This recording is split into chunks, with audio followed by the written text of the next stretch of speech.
ನಮಸ್ತೆ. ಇದು ನೋಡ್ರಿ ಸಿರಾ ಟು ಮೈಸೂರು ಹೈವೇ ಪಕ್ಕನೇ ಬಂದ್ಬಿಟ್ಟು ಇದಕ್ಕೆ ರೋಡ್ ಇದೆ 100 ಅಡಿ, ಒಂದು 100 ಅಡಿ ಆಗುತ್ತೆ. 4 ಎಕರೆ 7 ಕುಂಟೆ ಜಮೀನು ನೋಡಿ. ಇಲ್ಲಿ ಮುಂದ್ಗಡೆ ಎಲ್ಲ ಕಮರ್ಷಿಯಲ್ ಆಲ್ವೇಡ್ ಎಲ್ಲ ಆಗಿದೆ. ಹೈವೇಗೆ ಬಂದು 3.5 ಕಿಲೋಮೀಟ್ರ್ ನಿಟ್ಟೂರು ಹೈವೇ. ಇದು ಮೈಸೂರು ಸಿರಾ ಟು ಮೈಸೂರು ಹೈವೇ. ಇದು ನಿಟ್ಟೂರು ಹೈವೇಗೆ 3.5 ಕಿಲೋಮೀಟ್ರು. ಇಲ್ಲಿಂದ 100 ಅಡಿ ಹೋಗ್ಬೇಕು. ರೋಡ್ ಇದೆ. 4 ಎಕರೆ 7 ಕುಂಟೆ, ತುಂಬ ಚೆನ್ನಾಗೈತೆ ಜಮೀನು. 4 ಎಕರೆ 7 ಕುಂಟೆಯಲ್ಲಿ ಲೇಔಟ್ ಮಾಡ್ಕೊಬೋದು, ಇಲ್ಲ ತಗೊಂಡು ಬಿಟ್ಕೊಳೋರ್ಗೂ ಒಳ್ಳೆ ದುಡ್ಡಾಗುತ್ತೆ. ಇನ್ವೆಸ್ಟ್ ಮಾಡೋರಿಗೆ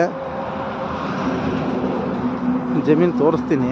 ಚಿಪ್ಪಿನ ಫ್ಯಾಕ್ಟರಿ ಬಾಡಿಗೆ ಕೊಟ್ಟವ್ರೆ, ತೊಂದರೆ ಇಲ್ಲ. ಇದೇ ಜಮೀನು ಬಾರ್ಡ್ರು. ಟಾರ್ ರೋಡಿಂದ 100 ಅಡಿ ಆಗುತ್ತೆ ಹೈವೇಗೆ. ನೋಡಿ ಅದೇ ಕಾಣಿಸ್ತಾ ಇತ್ತಲ್ಲ, ಅದೇ ಟಾರ್ ರೋಡು. ಕ್ಲೀನ್ ಮಾಡಿಸ್ಕೊಂಡಿಲ್ಲ, ರೋಡ್ ಇದೆ.